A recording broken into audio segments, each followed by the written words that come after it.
What the actual fuck did I just watch?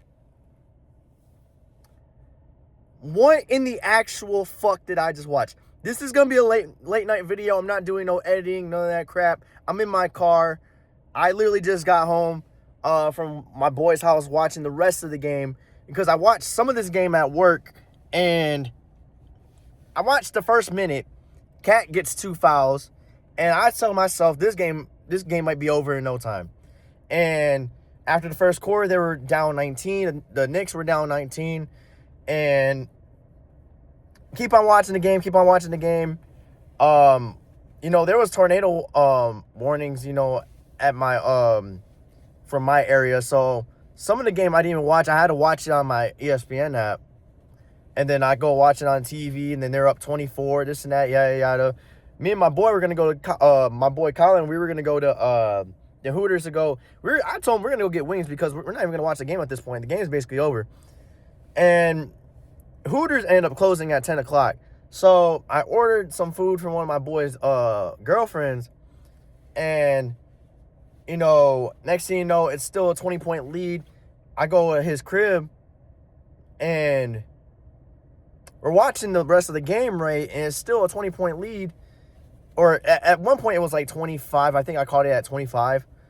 And, they're making a little run here and there and this and that. Yeah. And I keep saying, there's no way they come back from this specific lead, right? We've seen them come back from, the Cavs game this year. There's been so many times where they've came back from 20-point leads, et cetera, et cetera. But this is the Spurs we're talking about. This is the NBA Finals, right? And I did not think that the Spurs, for how talented they are, would allow this team to come back tonight. And for the way that the Knicks were playing, like, they weren't making their shots. They were making idiotic passes. Like, the Spurs got exactly what they wanted from the Knicks tonight. And to blow that 29-point lead, I was kind of confident to where I was going to make a video anyway talking about, my Spurs in 6 prediction looks actually pretty good now. That's out the window now. This series is done. Whether it's done in 5 or 6, this series is done. This was the Spurs' best chance to take Game 4 and take the series back to San Antonio because they blew. This is the second game they blew. There's no way that the Spurs should be blowing games like this. You blow Game 2 because of idiotic pass from Wemby. We're like, okay, that's a rookie mistake not really a rookie mistake, but for someone that's been in the final, or this is the first time in the, in the playoffs and all this other stuff, it's all right. But to allow, and I don't know, who do you blame on this?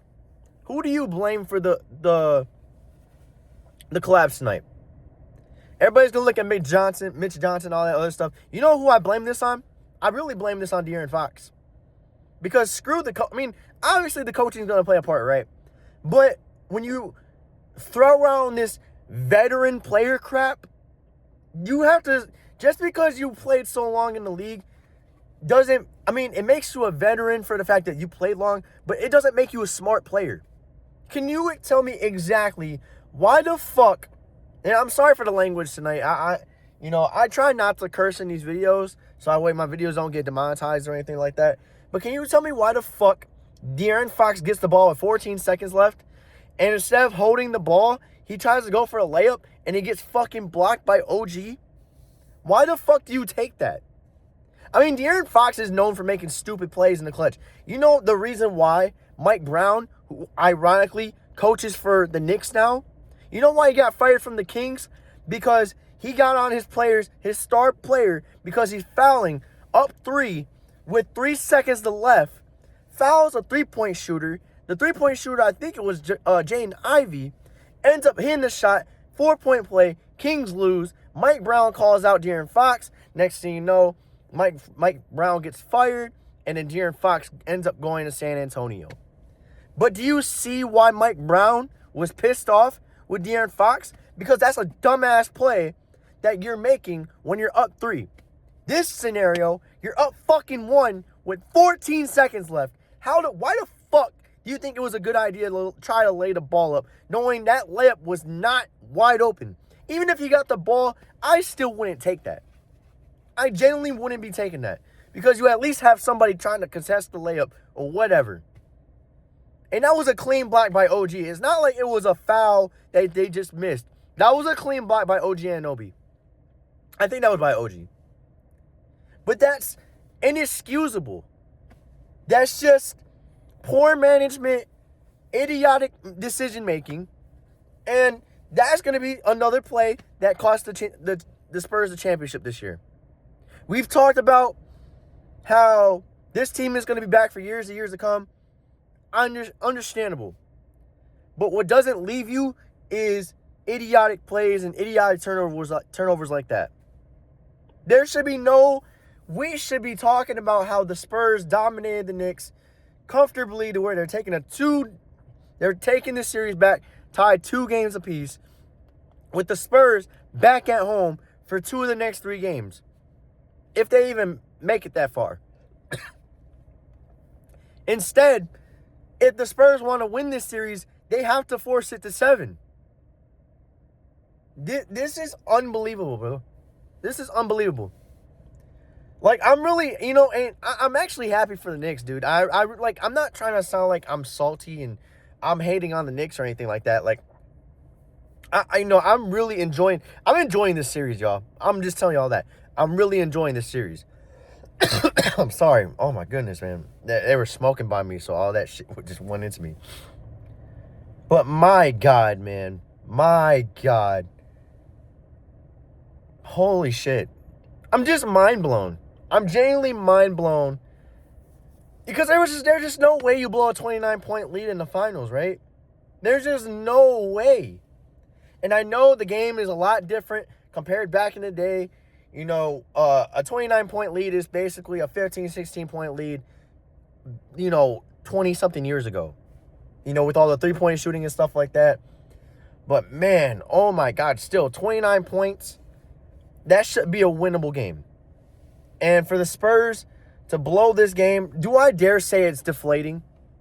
Because my thing is, you can say it's deflating all you want.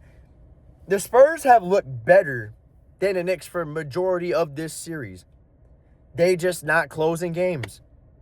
They're just not closing games. But that's what you have to do if you want to win these games. You got to close games out. Especially when you're up 29 points. Even if you're up 15. Even if you're up 10 with 4 minutes left. As the lead dwindles and everything, I'm telling myself, this lead is doable. Like, they could still come back and win this game. I'm just mind blown at the way. And Josh Hart OG Anunoby saved Josh Hart from getting a lot of shit tonight. I'm telling you that right now. Josh Hart blew a wide open layup that would have gave him the lead with a minute and a half to go. Instead, I don't know what he does. Tries to toss dunk it to where it hit the back iron. He missed it. OG Anunoby saved Josh Hart from all the slander that he was gonna get tonight. And I'm pretty sure he'll probably still will get slandered tonight. But oh my God, man. Oh my God. That's all I have to say. This series is done. This series is done. You guys are watching this video, shout out to y'all. Make sure you guys subscribe, comment. Is this series done? I think it is. Maybe I'll make another video tomorrow talking about everything else. Maybe I'll talk about, maybe I'll go more in depth from this game, but this is my immediate reactions. I'm just mind blown. I'm genuinely mind blown. You guys have a good night. Take care.